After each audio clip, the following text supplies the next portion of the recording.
Yesterday we discussed Abhasa, illumination, how it arises at the tender stage of Udiyavya Jnana out of the 10 Vipassana practices, the impurities of insight. Next in line is the Jnana Upakilisa, the impurity of knowledge, which we shall discuss today. This knowledge means not the knowledge, kind of knowledge which you can gain from books, hearsay, from thoughts or conceptual knowledge, but it is Bhavanamaya Jnana, the knowledge gained by developing the wholesome states of mind, knowing clearly, obviously, through your intuitive knowledge or empirical way. That is jnana. That is the kind of knowledge that we are going to discuss. So, in order to catch up with the fleeting objects, with the old giving place to the new, impinging the six sense doors, noting in a clear-cut manner and very obviously that kind of jnana, gaining jnana, is what we are going to talk about. Like when we are cutting a very tender fruit with a very sharp knife. The tender fruit is cut clean, sharply, purely, in a clear-cut manner. So also, noting every arising mind-body objects, one is able to know in a clear-cut manner, in a very sharp manner, with this, the quality or the ability of this knowledge. One knows in a very clear-cut manner and be able to discriminate things clearly.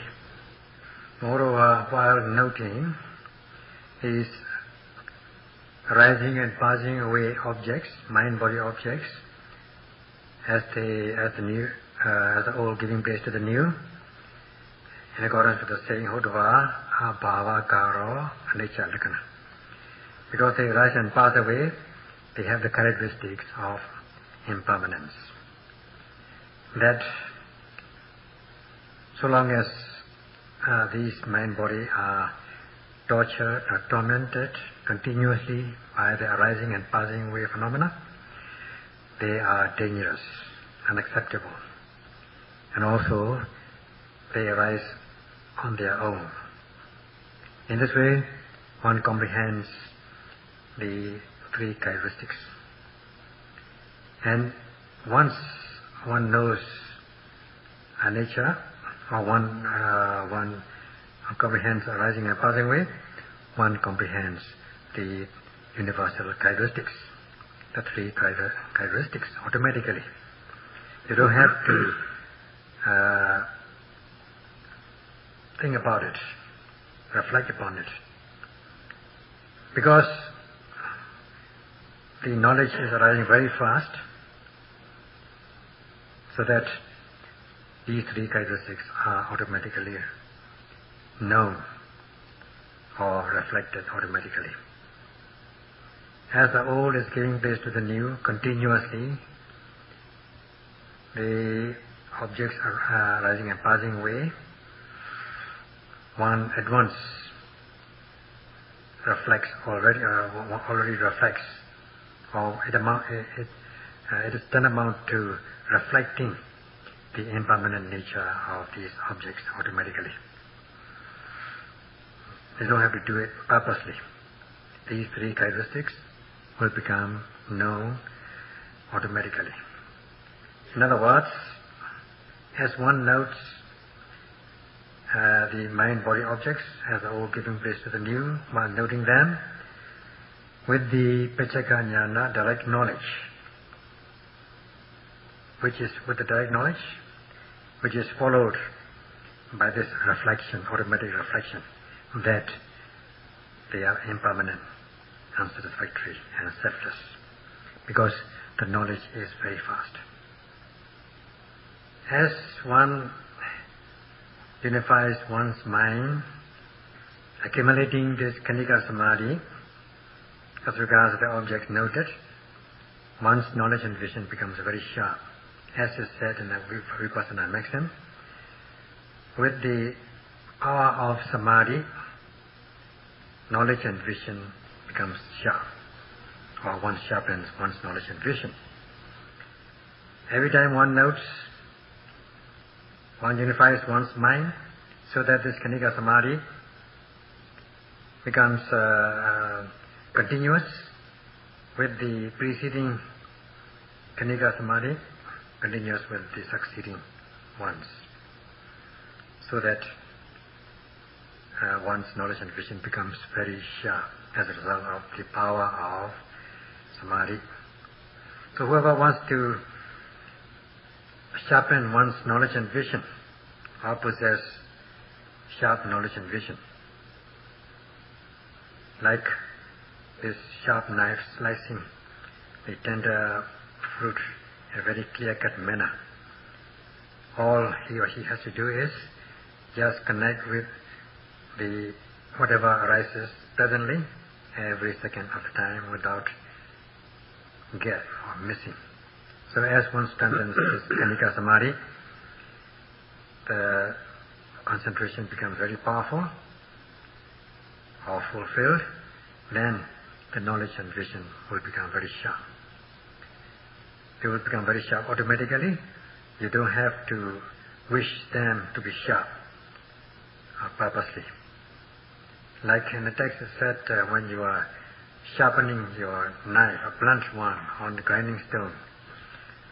Now as you have to place your knife in a very correct manner, correct position. You grind your knife on the grinding stone in a correct position, putting in a correct position, and then sharpen it using some lubricants like oil or water, whatever it is, whatever it may be. And as you just rub it or sharpen it, the knife becomes sharpened automatically.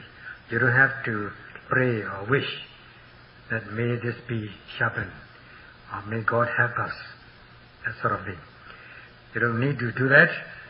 The knife will become sharpened automatically, just like the tender fruit is sliced in a clear-cut way by a sharp knife. So with the strengthening of Khanika Samadhi, your knowledge and vision becomes sharp. This knowledge, the sharpened knowledge and vision, can also be mistaken for realization or gaining insight and become attached to this phenomenon, thinking that because of the insight, special insight, this knowledge is very sharp. That also can become manifested in one's mind, that this is the result of the sharpened knowledge and vision. This also can disrupt one's practice. Therefore, such knowledge also is included as one of the impurities of insight, Vipassana. In fact, as this, not just this knowledge itself, but the unwholesome mental states which arise in connection with this knowledge. For instance, this attachment to this knowledge and sharp knowledge and vision, which one attains, gains, that tanha, craving or attachment in respect of this knowledge. And then this comparison or pride, conceit, mana, and thinking that there is self and soul in it, or they are self and soul, apta, wrong view, deity. So these three things these three things, namely Tanha, Mana, Ditthi, are the real Upakilesas, impurities of insight. As for Jnana itself, it is Kusala, pure mental state. Only these three unwholesome mental states, Tanha, Mana, Ditthi, dependent on this knowledge, are the cause for impurities. That one becomes attached to this knowledge, and then is taking pride that, oh, I have gained this, nobody else does it, that sort of thing, mana. And then thinking that there is self and soul in it, or they are self and soul. Ditthi. These are causes for impurities. Therefore, at this stage, if yogis continue to note whatever arises, ever arising object, then he or she will progress instead of becoming attached to this phenomena. There will be no tanha, thinking that this is real insight, or that the real insight leads to this kind of sharpened knowledge and vision. One will not become attached in this way, and then there will be no impurities of insight. One will become clear of these impurities, and only pure Vipassana can arise in one's practice. As for the rest of these impurities, Upakilesas, they are of 7, from beginning with the piti, rapture or joy, to the balanced or equanimous state of mind, upekha. These can also be understood in the same way as we understand the first 3 impurities. Out of the remaining 7 impurities, let us now deal with piti, rapture or joy, being aware of every arising object, the all giving place to the new in a very sharp way and a fleeting manner, the fleeting way of these objects. One becomes delighted, elated, feeling rapturous, joyful. This is such as piti. And this piti here is of 5 kinds. Kodika piti, very minor rapture or minor joy. Kanika piti, momentary joy or rapture. Akantika piti, overwhelming piti, overwhelming type of rapture.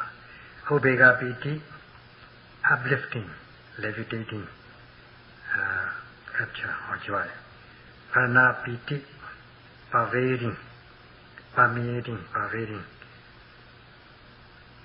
kind of joy or piti. So we shall discuss one by one in sequence, and such kind of pitis are always involved in every moment of mindfulness or every practice, especially at the beginning or tender stage of this Uddiyavya Jnana. From the beginning of this Uddiyavya Jnana, gradually there's a progress of these 5 kinds of piti, especially when this Uddiyavya Jnana becomes very powerful. This progressive piti becomes ripened to the stage of prana piti, but that's the last one. This will be discussed. This will be discussed from the theoretical and practical aspects. Out of these 5 kinds of piti, there are these sensations, feelings, like a certain goose flesh in your body, and then the skin tends to vibrate, tears rolling down, and the chest, sudden movement of the chest, and then this chills and thrills,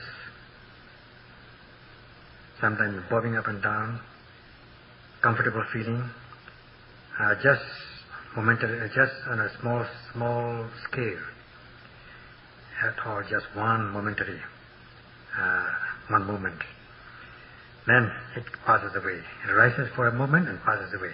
This kind of piti is known as Kurika piti, minor rapture or joy.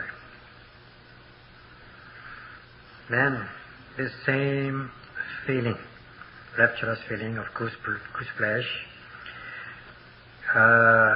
occurs continuously, step by step or stage by stage, many times, like lightning. During this rainy season, lightning occurs stage by stage or step by step or often. And this kind of piti is known as Kanika piti. Kanika means momentary or moment by moment. It occurs stage by stage. That is Kanika. So this kind of piti does not necessarily arise in the Dhamma practitioner.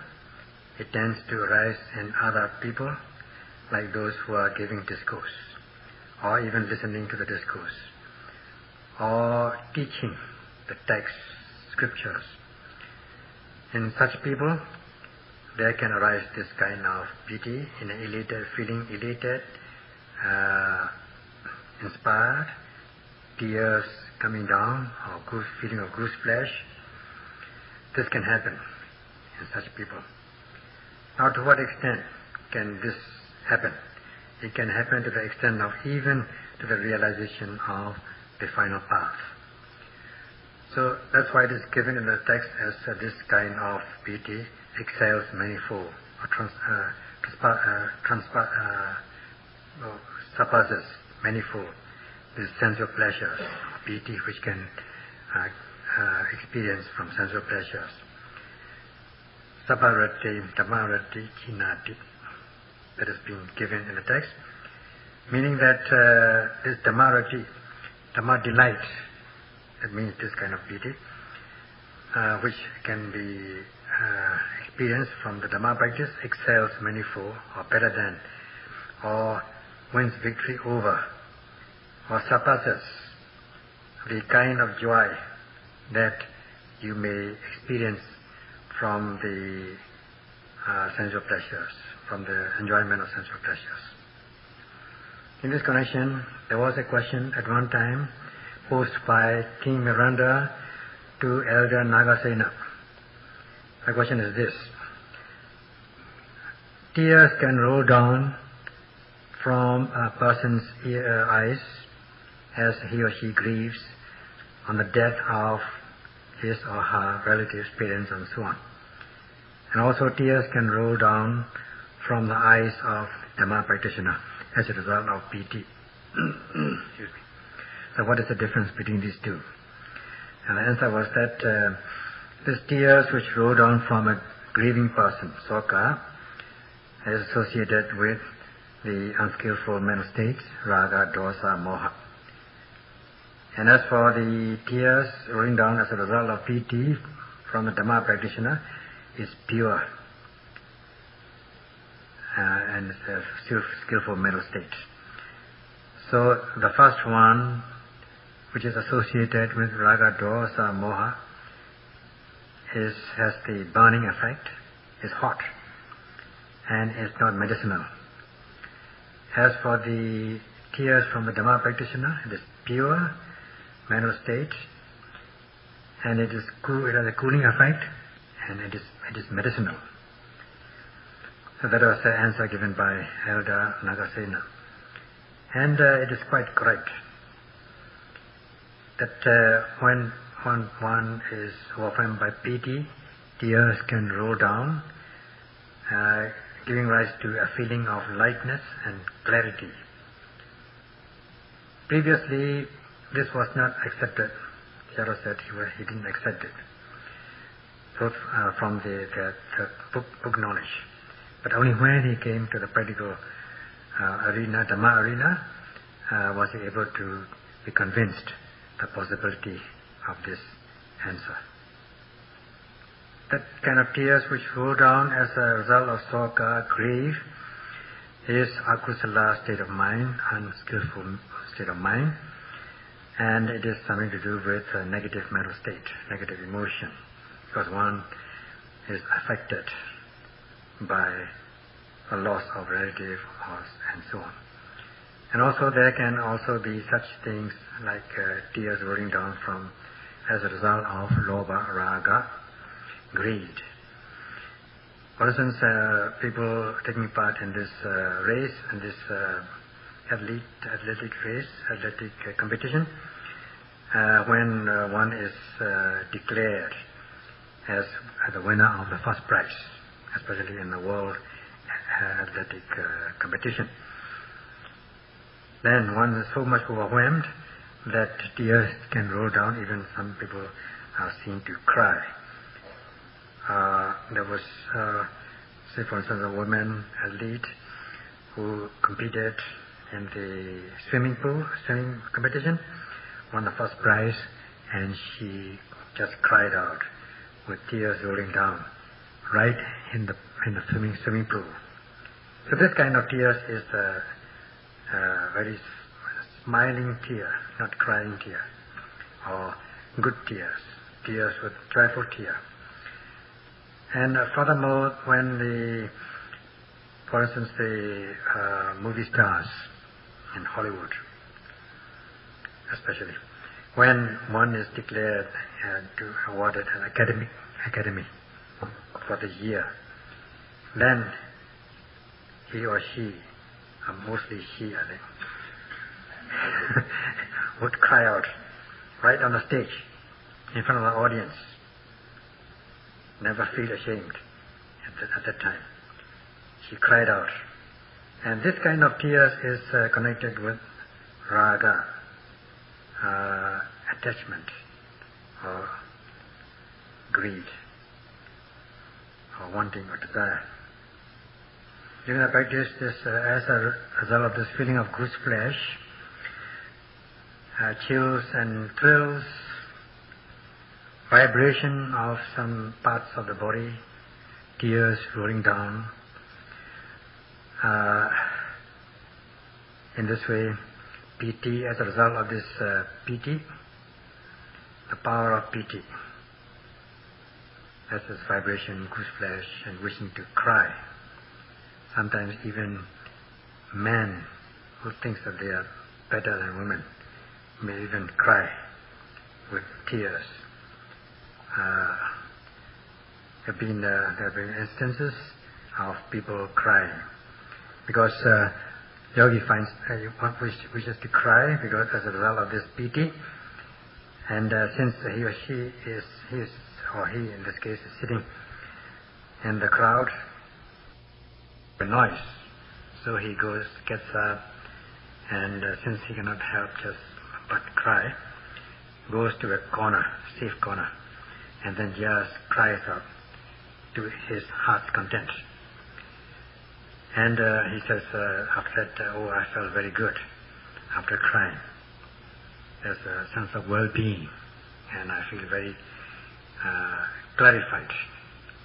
That was what this yogi said.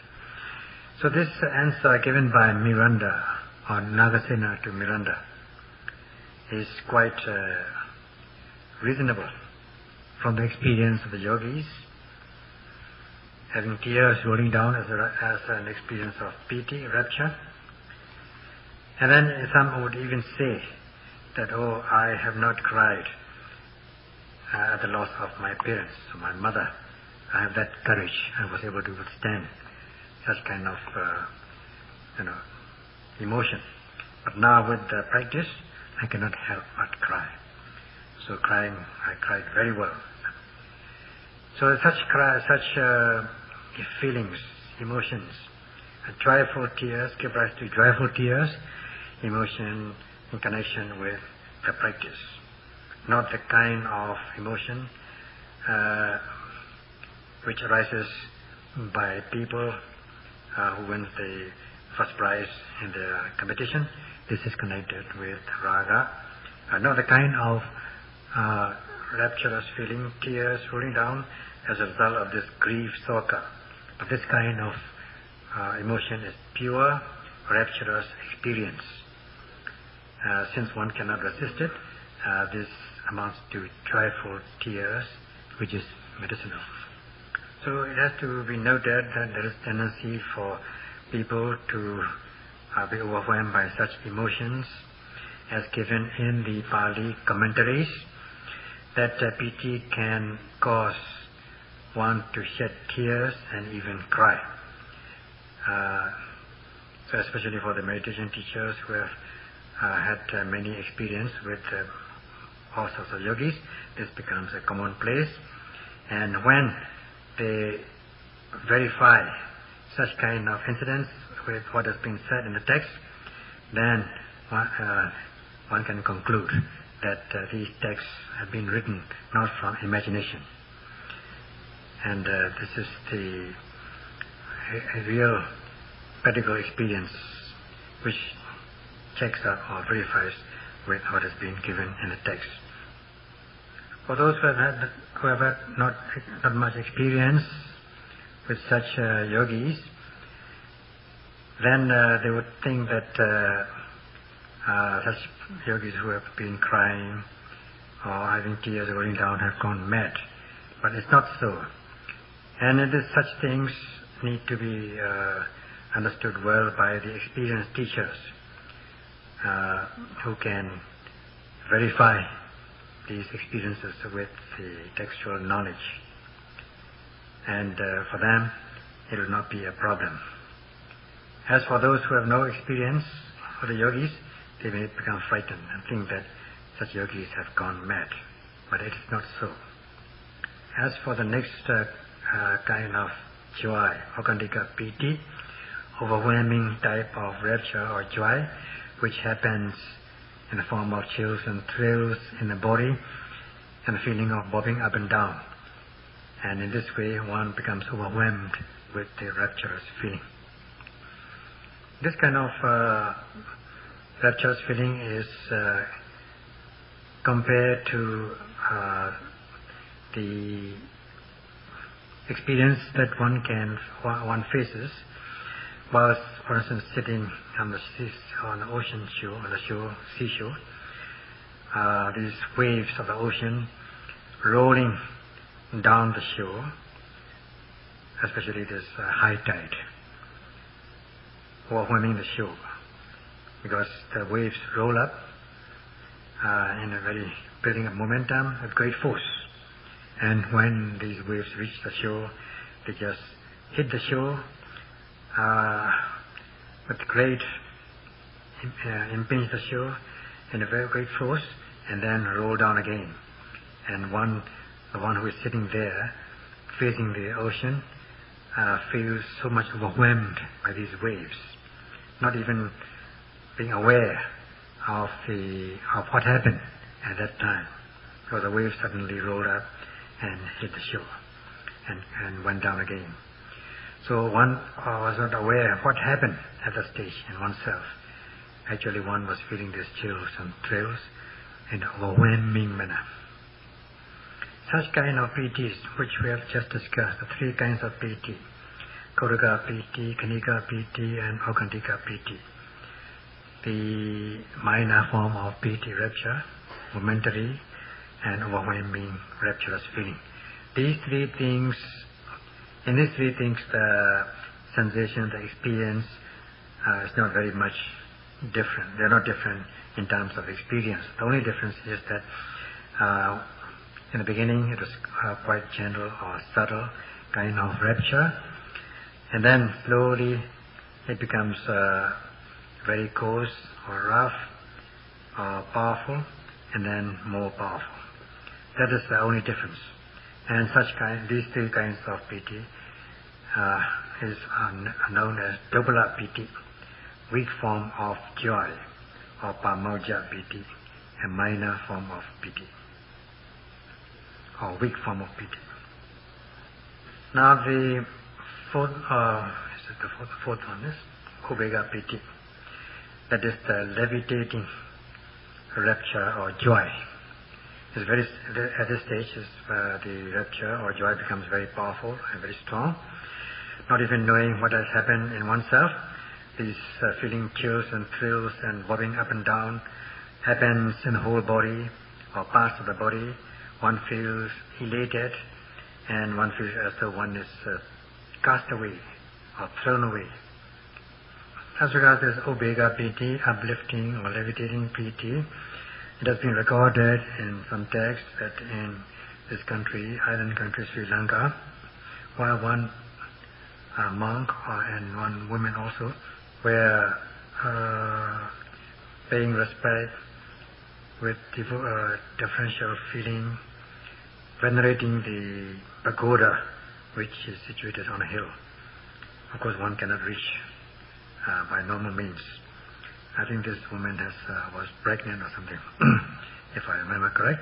And then as a result of this PT, because he and she has so much venerable feeling towards this cheti or shrine situated on the hill, and as a result of this power of piti, they were airlifted and airlifted to this shrine. And such instances have been recorded in the text. It is quite possible that such things happen, because in us, any of us who gets what he or she wants, either through a difficult process or an easy process, one becomes so much elated and rapturous that one feels the whole body being lifted up, become weightless, just like going into the spacecraft. And one does not feel that one is moving, and one gets to the destination without knowing that one has moved or walked or even driven a car. Maybe you have experienced. So this is in this way, even if such things can happen because of this ordinary PT, as a result of this ordinary incidents, you can just imagine how much this power of PT, Dhamma power of PT can arise as a result of the practice of the Dhamma. That once one adverts or pays attention to some goal or object, at once one reaches there physically. Even nowadays, some yogis who are practicing Satipatthana can happen as a result of this Ubeka Piti, that parts of the body are lifted up. For instance, when they have their hands placed on their thighs or legs, jerks at times, and that's how some of the yogis report the jerking of the hands, sudden jerking of the hands. And for some people, while sitting, without breaking this sitting posture, they tend to pop up and down about 1.5 feet high, many times. Such things are the result of Ubeka Piti, uplifting joy. As for the last one, Prana Piti, pervading rapture or joy, feeling of like some, when you see some streams or water oozing out or coming out of the rocks, you feel as though something is permeating from your body, like water permeating through the rocks, feeling cool, chills, and feeling of well-being, special well-being, like the feeling of a ball being inflated. You have a very nice feeling, as though you have that kind of feeling. At that time, you don't want to do anything physically or verbally. You just want to sit still and enjoy this rapturous feeling, not even wishing to open your eyes.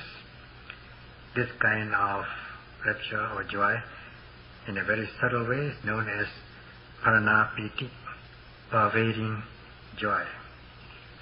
This kind of piti pervades permeates through your body in an extraordinary manner. You feel some sort of feeling, special, extraordinary feeling of weightlessness, being lifted up, and a well-being, some sort of well-being, like being lifted up in a spacecraft. Of course, this experience in the spacecraft is the result of material things. Now, this piti we're talking about, upeka and pharana, are the result of the mind, spiritual practice, known as balava piti, powerful kind of rapture or joy. So with this, as for these two things, you feel as though your body is being lifted up, feeling weightless, permeating through your body, and you don't want to open your eyes, you don't want to even break your sitting posture. Extremely good feeling of lightness. And of course, for some yogis, they tend to think this is the real liberating insight. So when this yogi is overwhelmed, these five kinds of piti, as the piti becomes very strong and powerful, sometimes they tend to feel unconscious. This unconsciousness, loss of consciousness, is the result of piti. This kind of unconscious feeling of unconsciousness arises not just as a result of this piti in the practice, but this unconsciousness can also happen in those people who hear some sensational news, good or bad sensational news. For instance, hearing the enlightenment of the Buddha by the Bodhisattva Sumedha, Amit, or Satik Sumedha, or Natapinika, and all that sort of people, hearing this enlightenment of the Buddha, the Dhamma being propounded, and the community of monks, Sangha, that they have come into existence for the welfare of all beings, so that all faithful beings may be able to perform good deeds for their welfare. Such five kinds of piti can arise in such people, and this can lead to unconscious feeling, so that they do not know what to talk about. So this kind of unconsciousness can happen not only from the Patama practitioner, but also from other people, ordinary people who hear such sensational news. Some people, especially when they are experiencing the fleeting way of objects, from Bhanga Jnana upwards, knowledge of dissolution, upwards. Then while they are noting very well, the practice is going very good, suddenly one may feel unconscious for one or two notes. And after that, when the mindfulness resumes, the practice becomes very good, sometimes better even.